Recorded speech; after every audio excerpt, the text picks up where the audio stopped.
first get your surface grinder, one of the first things to do is mount it, and then we want to dress the chuck. Notice all of the versatility here where we can move all of the components.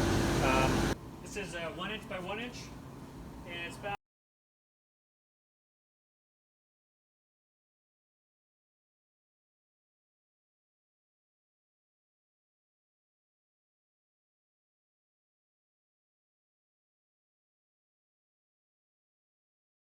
okay, so when you get your surface grinding attachment, you're going to get the main body, and you're going to get the sliding arm with the magnetic chuck. You're going to stack the magnets. You're going to need a tooling arm.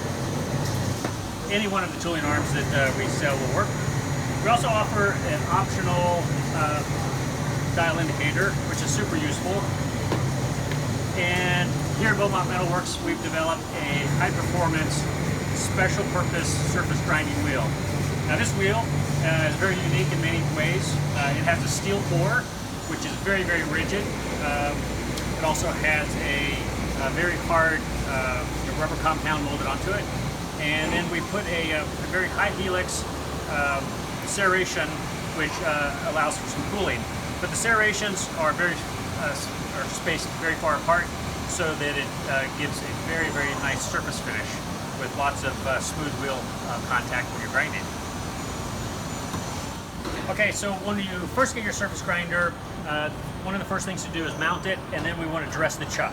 So this is the magnetic chuck. It's been precisely machined, but once it gets assembled, we're going to want to just take a very, very light finishing pass on it, just to make sure that everything is nice and true. And I'm going to show you how to do that. So here on our TX, I'm going to tilt it over and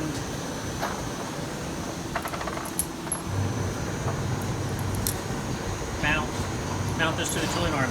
So notice there's going to be several options here for mounting it, and this may change depending on what size contact wheel that you want to use. This will accept wheels from 2 inches in diameter all the way up to our big 10-inch wheel. And we've built in so much versatility here that there's just unlimited combinations on how it might go together. So what I'm going to do is I'm going to mount it so that the contact wheel is going to line up in the center where this hole is.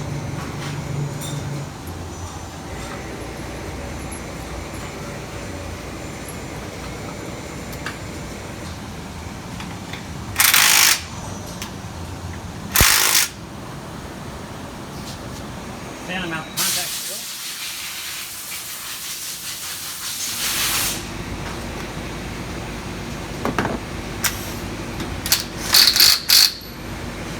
And then the track, the rail, guide. So notice that there's quite a bit of distance here, and so for this we're going to make an adjustment. Notice all of the versatility here where we can move all of the components wherever we need to. So what I'm going to do is I'm going to loosen these up and then move everything forward.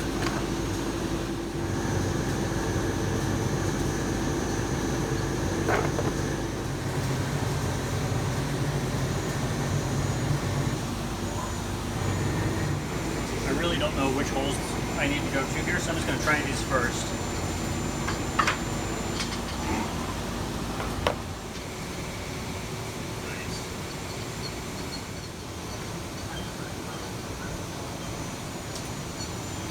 Before I dress the chuck, I want to address the belt. And the thing about the belts is that the belt seam is a little bit thicker than the rest of the belt.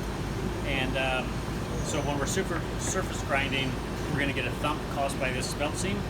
So I want to grind this down a little bit thinner here. So what I'm going to do is use a grinding wheel dressing stone. You can buy these at MSC or industrial suppliers. And then I'm simply going to grind, use it, and scrape off. Kind of like a sanding block.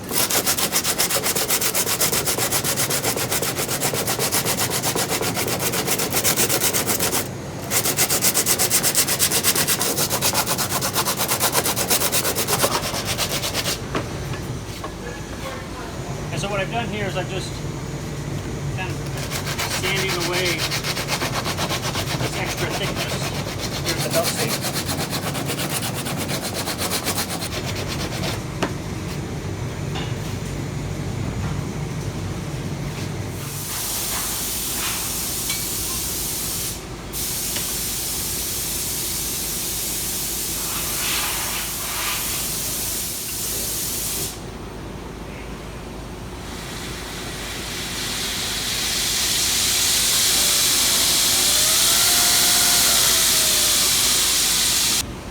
So now I'm going to adjust the belt tracking to come up to the top of the wheel.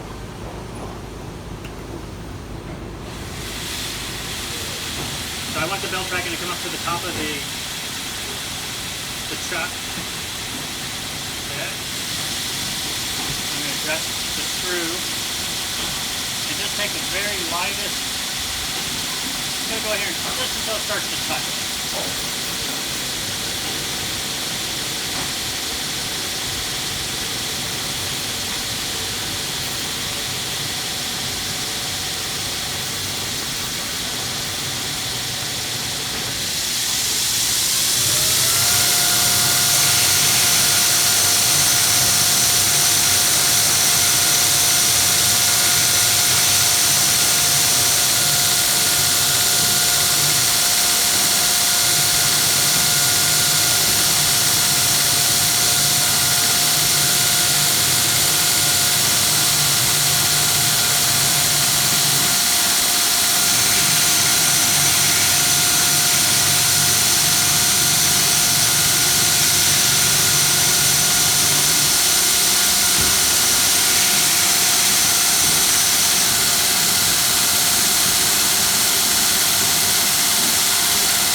Okay, so all we did was just went through and ground just a slight amount off the top of this so we have a nice even surface. Now we're ready to install magnets. So to install the magnets, just take one off the pile like this, set it in a slot, and push it in place.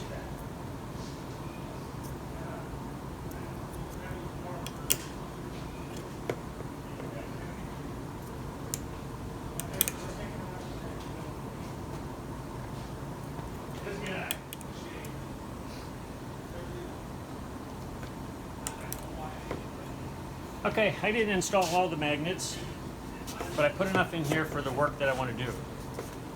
And one of the first projects that I need to do is to make some shims. So these are just standard washers, but they're a little bit too thick for what I need.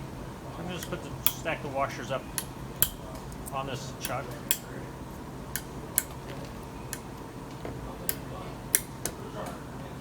Just about any arrangement here. Let me take a quick pass on those to get a flat surface. Okay. Okay, so one of the really nice options for this attachment is a dial indicator. And these are available on the website. And it will also accept any standard dial indicator of this type. If the dial indicator mounts on the side of the body here, flip this over so you can see it. So the dial indicator mounts on the side of the slide here, and it just simply screws on with the fastener provided. And if you need to adjust the travel on your dial indicator, we have a screw here that does that as well.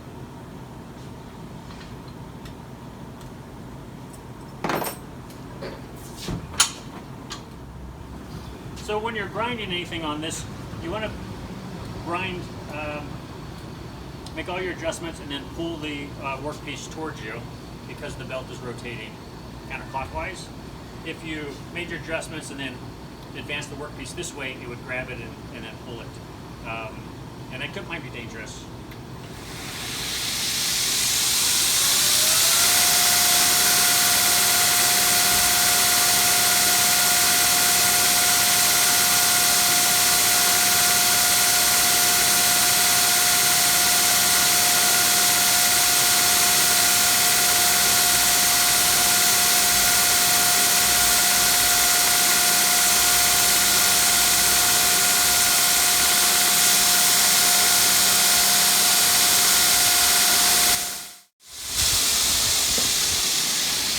So on these washers, I just took a light pass just to make sure one side's flat. Now I'm going to flip them over and do the other side. I don't know if you can see this, but just look at the surface quality, or the surface finish here. It's beautiful.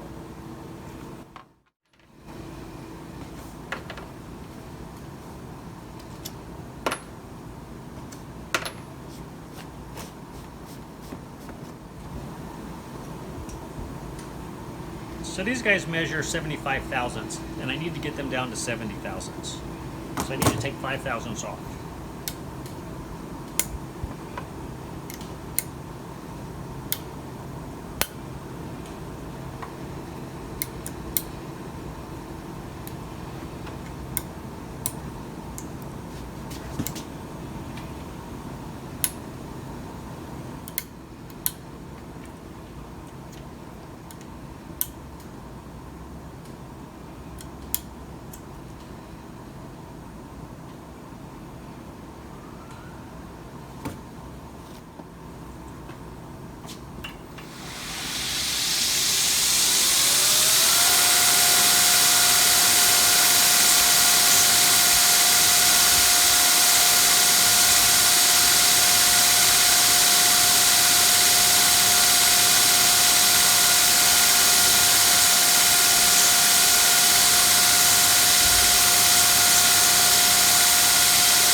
So using the dial indicator, I just simply advanced it about 5 thousandths.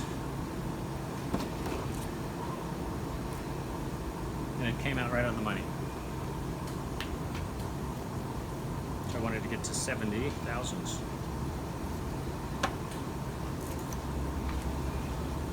Perfect.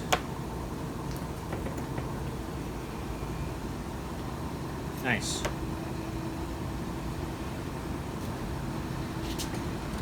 God, these magnets are strong. Nice. So what's really cool about this measurement is it's not 69 thousandths or 71 thousandths. It's exactly 70 thousandths.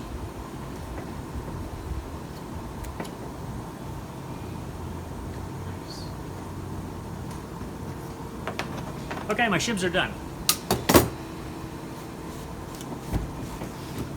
Another project that I've got is I'm building a little folding pocket knife, and these blades I need to take some of the heat treat scale off of before I finish grinding them. And they measure about 95 thousandths right now. And I want to take them down. I want to take about 10 thousandths off each side.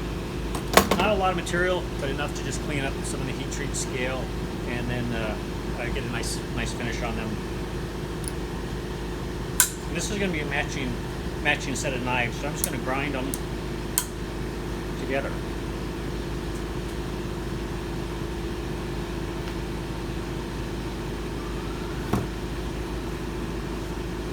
And while I'm doing this, I want to show you another option.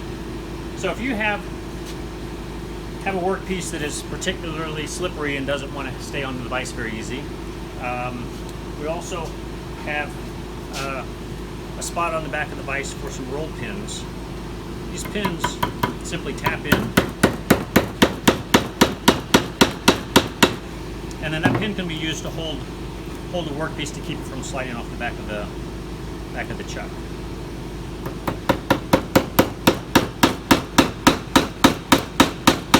And if you decide you don't want these pins anymore, there's holes on the back of the magnetic chuck so you can just punch them right back out. I'm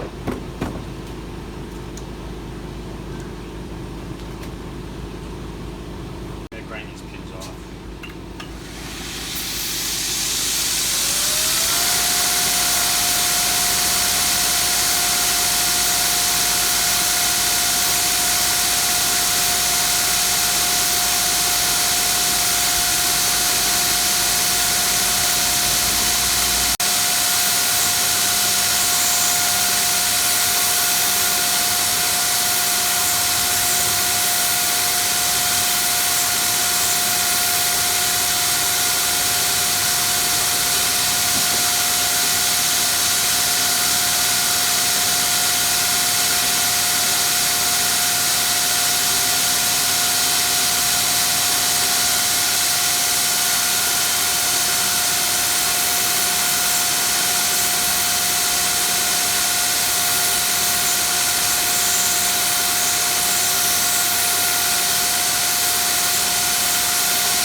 Nice. Nice.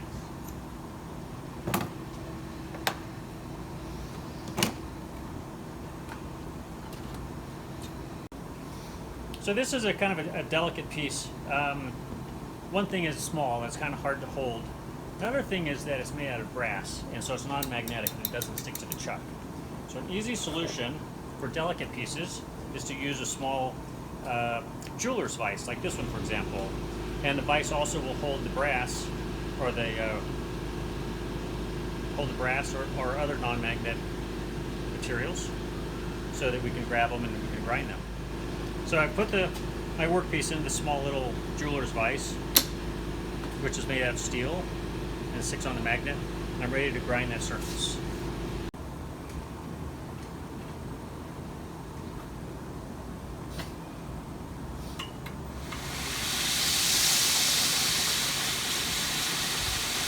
run this really slow because I don't want to remove a lot of material. I just want a nice surface finish.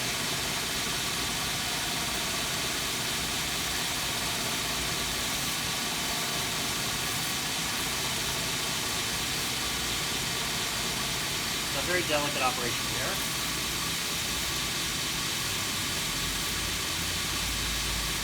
That should do it. I didn't really do it.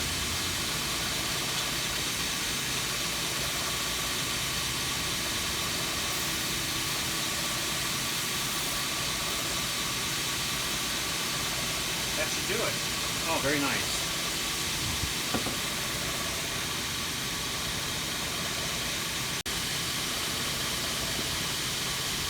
Now you can see if you can see that in the light.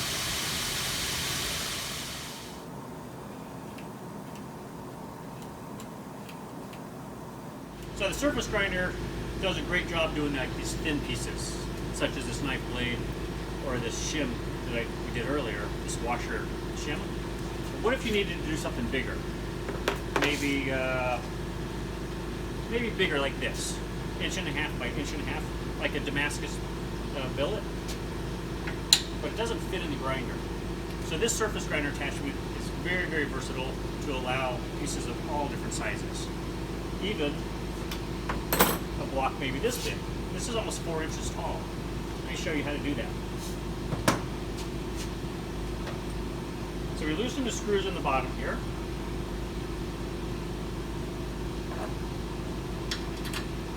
Take them out. Move this back. And then retighten.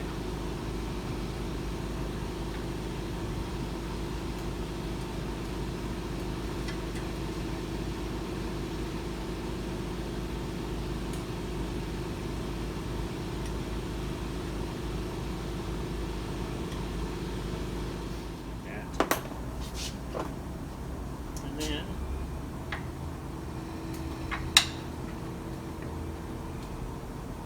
there it is.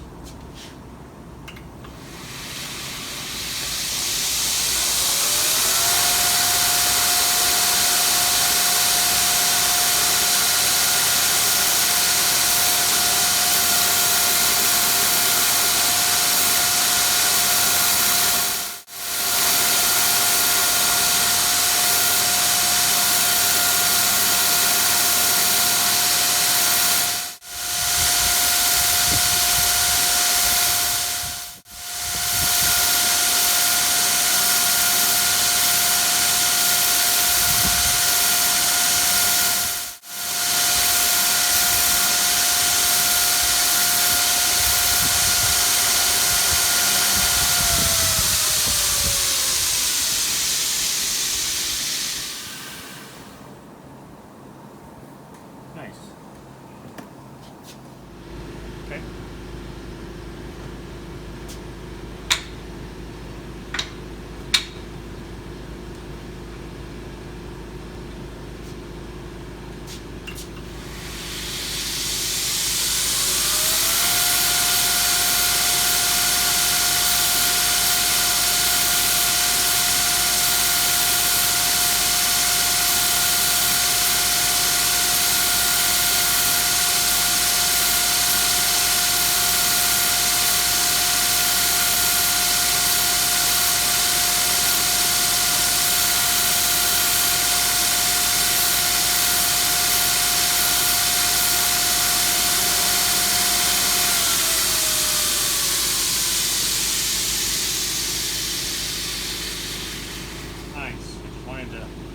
Grind that surface in the center there. So the magnetic chuck here is mounted to a sine bar, which allows you to grind tapers. The way that works is loosen one side, loosen both sides, and then there's some adjustment here. So there's two locating pins here, and they're spaced. This pin is spaced exactly twice as far away than this pin is from the pivot. So this pin is 2 times farther away from the pivot than this pin. So if we were to taper a knife blade, for example. Say this particular knife, and we wanted to taper the tang on it. We would put it on the chuck like this, and then we would make an adjustment to grind one side. And for this case, I would use something like a feeler's gauge, and I would set my first angle off of this pin here. Tighten it up, and then do your grind. When that grinds over, you're going to have a taper on one side of the part. So we want to flip it over and match that same taper. But now that it already has one taper, we have to double the amount of taper to get the equal amount of taper on the other side. So instead of doing a bunch of math and trying to figure out how much shim to add here, you simply move the shim from this position back to this position. Lock it in place.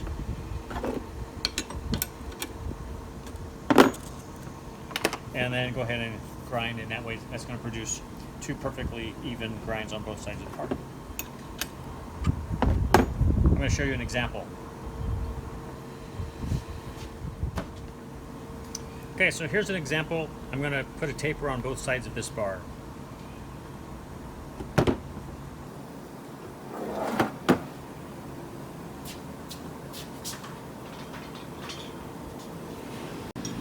With the workpiece mounted on the chuck, I'm not going to use feeler gauges because I want something more dramatic. So I'm going to use this pin, which is actually a drill. And I'm going to use this, so I'm going to set it here and tighten it up. Can you see this? So I'm going to use this drill. The body of this drill is going to be the locator.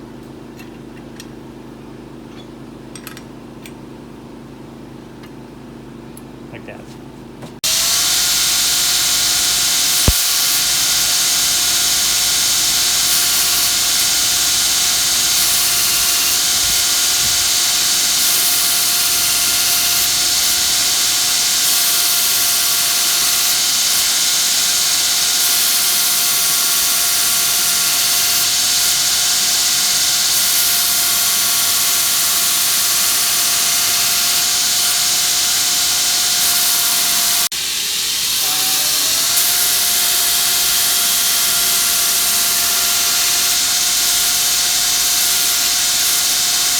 Taking about 15,000, taking this off per pass.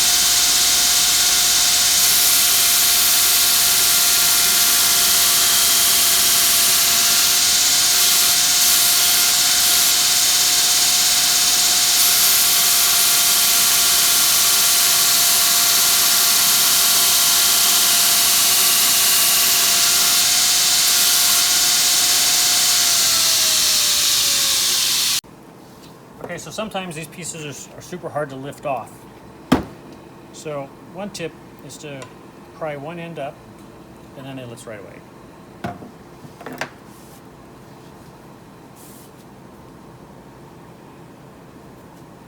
Okay, let's flip it over.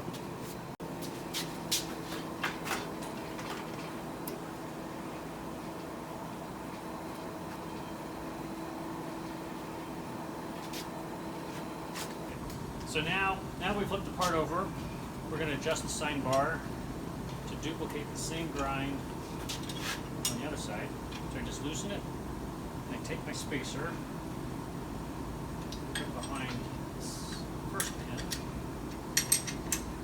tighten it up.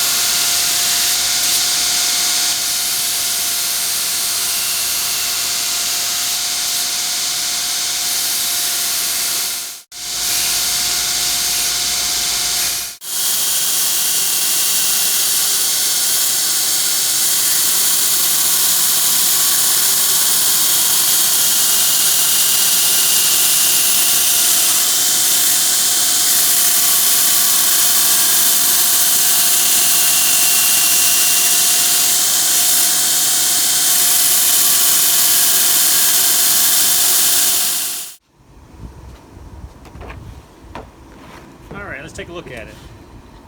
I'm going to pry one end up gently.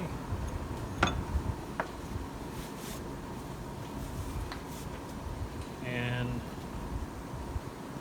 here's our taper.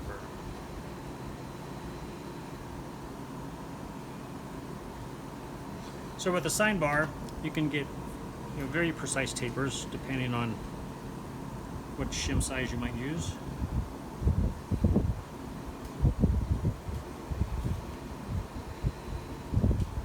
And this was done with a 36 grit belt.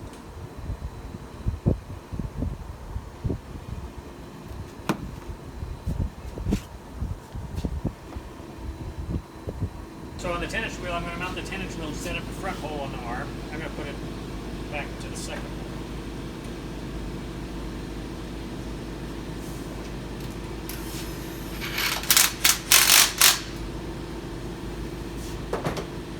Demonstration, we're going to do it in the vertical position, and this is going to work on the KMG-TX. It also works on the classic KMG or any other belt grinder that uses a 1.5-inch tool arm.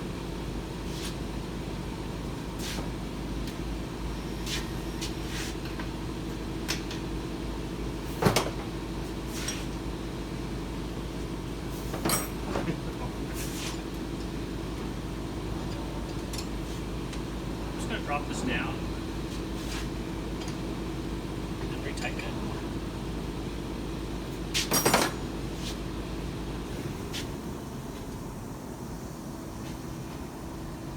And we're going to move this y-axis assembly.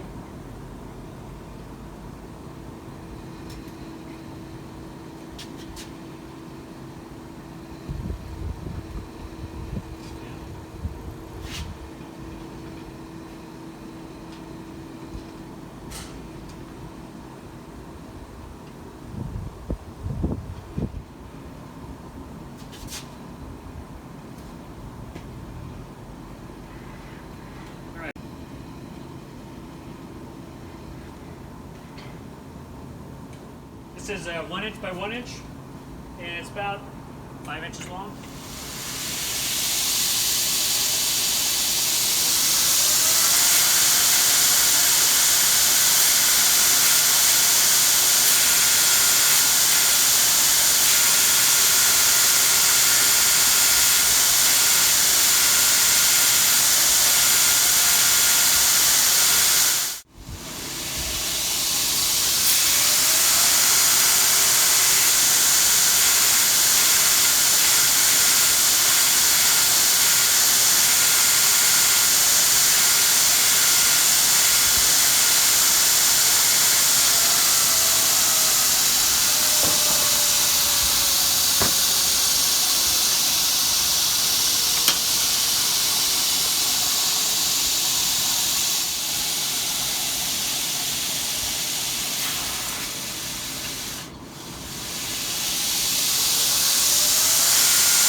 Explore more videos on our YouTube channel, Beaumont Metal Works, and click subscribe.